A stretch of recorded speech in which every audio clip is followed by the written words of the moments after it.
Olá pessoal, tudo bem? Bem-vindos aí mais uma vez ao nosso canal Física com Krause, Física comigo. E hoje nós vamos dar continuidade aos conteúdos associados à matemática aplicada à arquitetura. Nessa introdução nós estamos trabalhando com vetores. Na aula passada nós explicamos o que era um vetor, identificamos a igualdade de vetores, paralelismo. Então agora nós vamos começar a fazer as operações com os vetores. Então operação da adição, operação da subtração e operação também da multiplicação. E vamos identificar também alguns ângulos associados a esses vetores, ok?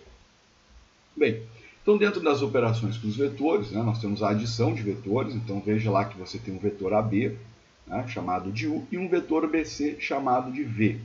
Então, se você fizer, por exemplo, o vetor AB mais o vetor BC, você vai ter o vetor soma ali embaixo, chamado de S. Ou então você pode dizer que U mais V é igual a S. Então, você tem novamente uma outra forma, o vetor AB, U, depois o vetor AC, chamado de B. Olha lá, agora nós vamos fazer uma projeção paralela ao vetor U e vamos fazer uma projeção paralela ao vetor V. E aí você vai ter como soma o vetor AD. Então são duas maneiras diferentes de analisar. No primeiro caso nós temos como chamado método do polígono e no segundo caso você tem o chamado método do paralelogramo. Nos dois casos aí você encontra esse vetor soma pela lei dos cossenos. Bom, então fazer a expressão algébrica, olha lá, AC, que é a soma, é o vetor AB mais o vetor BC, e AD é o vetor AC mais o vetor CD. Num caso, você pode chamar o S como sendo U mais V, e no outro caso, o S como sendo V mais U. Muito bem. Propriedade da adição dos vetores é a propriedade comutativa, ou seja, U mais V é igual a V mais U. Então, não tem diferença aí no teu vetor soma. Então, olha lá, U mais V, está lá, o vetor U mais V, em roxo. Pronto. Se você fizer agora em verde, V mais U, você vai ter lá em cima em amarelo o vetor V mais U. Repara que esse vetor aqui, V mais U, é igualzinho a esse vetor U mais V. Então, essa propriedade comutativa realmente é válida. Outra propriedade, associativa. Então, por exemplo, se você pegar U mais V e depois somar com W, é a mesma coisa que pegar o vetor U e somar com o V mais W. Vejamos. Então, você tem o vetor U mais V mais W. Olha lá, o vetor soma. Certo? Ok. Agora, olha só quem é o vetor U mais V. Então, você tinha U e V. Aqui está o vetor U mais V. Se você pegar agora e somar a partir daqui com o vetor W, pelo método do polígono, está aqui o teu vetor soma. U mais V mais W. Está aqui o vetor soma. Ou se você fizer U mais V mais W, vai dar a mesma coisa. Quer ver? Se você pegar o V mais o W, vai ser esse vetor aqui. Vamos lá? Vamos ver se ele... Aqui. O V mais W. Então está aqui. V mais W. Então pronto, se você pegar U mais V mais W, está aqui o vetor soma. Se você pegar U mais V mais W, também está aqui o vetor soma. Ok? Então reparem aí a propriedade associativa tranquila aí nessa operação com vetores. Algumas propriedades da adição. Se você pegar um elemento neutro e somar com um vetor, vai dar o próprio vetor.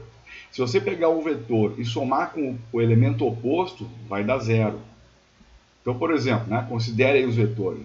U, V e o vetor soma, pelo método do paralelogramo. Então, vetor U, vetor V, olha lá, método do paralelogramo. E agora você faz o vetor menos V. Então, o vetor diferença passa a ser o vetor CD. Ok? Então, repara, você tinha o vetor U e o vetor V. Se você pegar o vetor U e o vetor menos V, você vai ter uma situação diferente aí apresentada nesses vetores. Então, tá lá.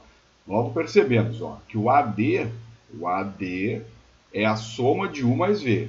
Então, U mais V. E o CB, ou seja, o CB, que é esse vetor aqui, ó, é a diferença, é o vetor diferença, né? De quem? De U com menos V. Tá? Então, se você pegar o vetor U, jogar ele para cá, ó, e botar o vetor menos V para cá, aí você vai ter um vetor diferença lançado aqui. Ó, tá? Então, o vetor CB é o vetor diferença de U menos V. Se você multiplicar um vetor por um número real, né, você vai ter o número de vezes que esse vetor vai se alterar. Então, por exemplo, seja o vetor M, que vai ser, né, K vezes o vetor V. Então, ou seja, dependendo do valor de K, é o número de vezes que ele vai multiplicar o vetor V para que você tenha o vetor M. Então, por exemplo, o módulo, né, de M é igual a K, o módulo de K vezes o vetor V, que é o módulo de M, que é o módulo de K, vezes o módulo do vetor V. Mas algo interessante, né? Quando você multiplica um número por um vetor, algumas coisas permanecem constantes e outras modificam. Então, por exemplo, se você pegar o módulo, se o K, que é o teu número real, for igual a 1, então vai manter o vetor igualzinho. Se for igual a menos 1, ele vai manter o módulo, porém vai inverter o sentido. Tá? A direção nunca muda, lembre-se disso. Se você multiplicar qualquer valor real, qualquer número real por um vetor, nunca vai mudar a direção sempre vai ficar a mesma. Se esse número for, né, positivo, vai manter o sentido do vetor. Se ele for negativo, o sentido do vetor vai ser contrário. Então, olha lá, o sentido, né? Ó, mesmo de V se K for maior do que zero, e contrário se o K for menor do que zero. Então, por exemplo, o vetor U, vetor 2U, vetor V, né? Vetor menos 4U. Então, vejam bem, olha só, gente. Opa, então aqui seria menos 4V, tá? Então tem uma letrinha errada aqui, ó. Aqui seria menos 4V, ok? Então vamos lá, vetor U, vetor 2U. Qual é o valor de K para que você pudesse transformar U em 2U? Então, K igual a 2. Aí você tem o vetor V e o vetor menos 4V. Então, o que aconteceu agora? Qual é o valor de K? O que você fez com esse vetor aqui? Multiplicou ele 4 vezes, mas como você inverteu o sentido do movimento, passou a ser menos 4V. Então, o valor de K para os dois casos, no primeiro caso é 2, no segundo caso é menos 4. No primeiro caso, manteve sempre a direção e o mesmo sentido, ele é positivo. No segundo caso, manteve a direção, porém inverteu o sentido porque o K agora é negativo, ok? Então, se o K for igual a zero, o vetor for igual a zero, o produto do vetor vai ser zero. Né? Então, se você multiplicar qualquer vetor por zero, ou multiplicar qualquer número por um vetor nulo, vai dar zero. Tá? Então, se o vetor K vezes V com V diferente de zero e K sendo qualquer número do conjunto dos reais, nós podemos obter uns infinitos vetores colineares a V, né? De tal modo que o U vai ser igual a KV, onde o mu é o múltiplo colinear de V. Tá? Então, nós vimos na aula passada, né, qual era a condição de paralelismo, né, ou condição de colinearidade de dois vetores. Se você não assistiu a aula passada, isso está lá, né, na aula anterior lá no nosso canal. Então, aproveite para relembrar. A propriedade da multiplicação por um número real. Né? Então, sejam U e V vetores quaisquer, e A e B números reais. Então, por exemplo, se você pegar o A e multiplicar pelo B vezes o vetor V, é a mesma coisa que você multiplicar o A pelo B e depois pelo vetor V. Então, essa é a propriedade associativa. Se você pegar, né, A mais B e multiplicar pelo vetor V, então você vai pegar o A vai multiplicar pelo vetor V, mais o B vai multiplicar pelo vetor V. Então, a adição de escalares. Se você pegar o A e multiplicar pela soma de vetores, então você vai pegar o A vezes o vetor U mais o A vezes o vetor V. Então, a adição de vetores agora, certo? E um número, né, um unitário vezes o vetor, ele é o próprio vetor, que é chamado da condição de identidade. Bom, agora se você tiver dois números reais A1 e A2, e dois vetores V1 e V2, vamos ver, olha lá, você tem dois vetores V1 e V2, se você multiplicar o vetor V1 por A1, vai dar um vetor para cá, e se você multiplicar o vetor V2 por A2, vai dar um vetor para cá. Olha só, e aí você pode até determinar, ó, o vetor resultante aqui, ó, o vetor soma. Né? Nós vimos lá no início dessa aula como é que se determinava o vetor soma pelo método do paralelogramo, aqui a situação é a mesma. Então, quem é o vetor V? É o vetor A1V1 mais o vetor A2V2.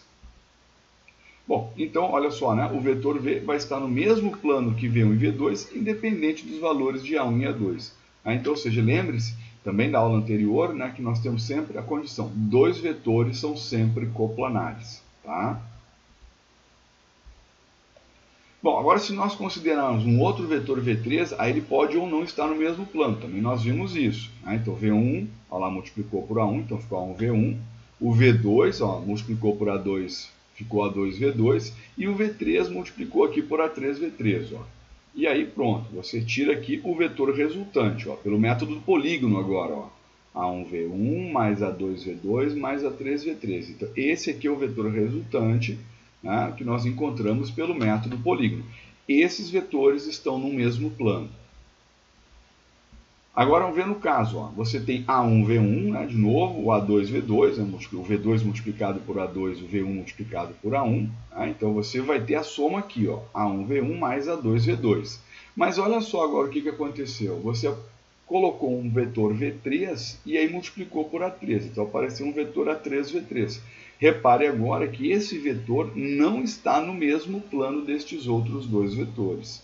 Então nós temos que lançar um segundo plano para encontrar agora uma nova resultante. Tá? Então você agora passa a ter aqui o vetor verde, ó, como sendo o vetor A1V1 mais o A2V2 mais o A3V3. Certo? E esses três vetores agora não são mais coplanares. Bom, ângulo entre dois vetores. Né? Então, se você tem dois vetores U e V não nulos, você pode definir o ângulo formado por eles, né, passando semirretas que passem pela origem dos dois vetores, né, tal que esse ângulo vai ser maior do que zero e menor do que π. Então, por exemplo, está lá, ó, né, você tem o vetor U e o vetor V. Então, eu trouxe esses vetores aqui a uma origem comum e nós vamos determinar esse ângulo aqui, ó, que é o ângulo entre esses dois vetores. Então, por exemplo, se U e V têm a mesma direção e sentido oposto, esse ângulo aqui é de 180 graus, ou π radianos. Se o U e o V têm a mesma direção e sentido, então o ângulo formado entre eles vai ser de 0 graus. Pronto, está aí. Tá? Agora, eu posso colocar também o ângulo, né, com π sobre 2 ou 90 graus, que aí vai ser uma condição de ortogonalidade. Nós vimos isso também na primeira aula, né? A representação do paralelismo e a representação da ortogonalidade. Então, olha só, o vetor U aqui ortogonal ao vetor V significa que eles formam entre si um ângulo de 90 graus. Olha lá, ó, o vetor U e o vetor V formando um ângulo de 90 graus. Tá? E aí você ainda tira a resultante aqui, ó, pelo método do paralelogramo. E como é que se calcula, por exemplo, o módulo dessa resultante? Aí você usa o conhecido teorema de Pitágoras. Aí, ó, né? O vetor soma agora, ó, é o que? É o cateto, né, ao quadrado mais o outro cateto ao quadrado dentro de uma raiz quadrada. Né? Então você tem a soma, tira a raiz, né, e encontra o módulo do vetor U mais V. Certo? Muito bem. Então o vetor nulo é considerado ortogonal a qualquer vetor. Então isso é uma consideração importante, né? E se o vetor U é ortogonal a V, M é um número real qualquer, U é ortogonal a M vezes V. Então quer dizer, né, se você multiplicar o vetor V por qualquer número, vai continuar mantendo a condição de ortogonalidade. O vetor U e o vetor V. Se você multiplicar o vetor V pelo vetor M, ó, né, continua a condição de ortogonalidade. Se o M for positivo, continua orientado para a direita. Se o M for negativo, vai ficar orientado para a esquerda, mas vai continuar tendo a condição de ortogonalidade. Tá? O ângulo formado pelos vetores U e menos V é o suplemento de U e V. Olha só. Né? Então agora a gente vai ver o que é a questão do suplemento. Ó, π menos θ. 180 menos o θ. Ó, esse aqui. Ó. Tá? Então esse ângulo aqui é chamado de um ângulo suplementar. Tá? Então ângulos complementares são ângulos cuja soma é igual a 90 e suplementares são ângulos cuja soma é igual a 180. Tá certo? Bom, pessoal, então é isso. Né? Então começamos aí a fazer essas operações com os vetores. Espero tê-los ajudado, pelo menos ter clareado um pouco as ideias de vocês. E desejo aí um bom estudo e até a uma próxima aula, se Deus quiser, ok? Um grande abraço e muito obrigado pela atenção de vocês.